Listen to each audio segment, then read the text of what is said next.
En las Islas Británicas, la noche del 5 de noviembre, se celebra el Bonfire Night, con pirotécnicos y hogueras sobre las que se queman los cristianos y a su papa.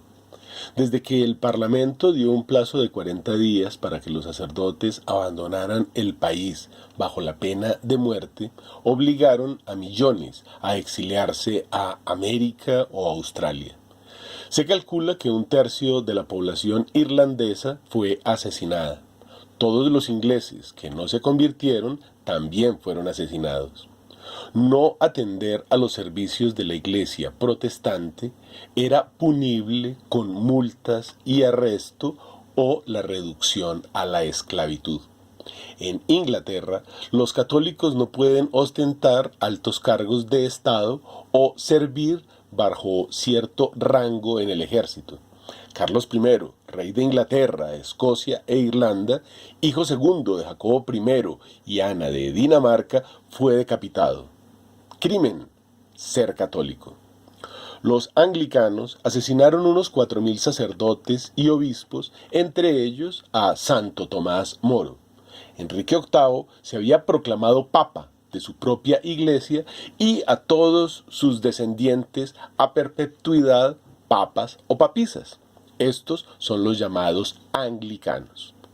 Guy Fawkes quería destronar al rey Jacobo I, el King James, rey de Inglaterra. Este intento se llevó a cabo el 5 de noviembre del año de 1605 y ha sido inspiración para la película V de Venganza o Vendetta, de donde deriva la famosa máscara de Anonymous. A los conspiradores de la pólvora, como se les llamó, se les condenó a cortarles los genitales en vida, dándoselos a comer a los cuervos y a los perros en su presencia. Luego fueron desmembrados vivos y se dejaron morir. Luego se inició una persecución brutal.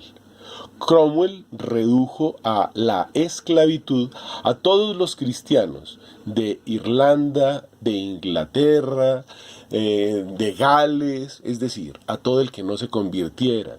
De allí que millones de irlandeses blancos se vendieran como esclavos en las colonias, pero en ese clima malsano del Caribe morían pronto.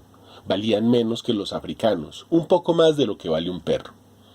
En represalia contra la Iglesia Católica, cada año una efigie del Papa, sacerdotes y cruces son quemados en la noche del Buen Fuego o Bonfire Night, que se celebra en Inglaterra, Australia y algunos lugares de Norteamérica y casi todos los países protestantes.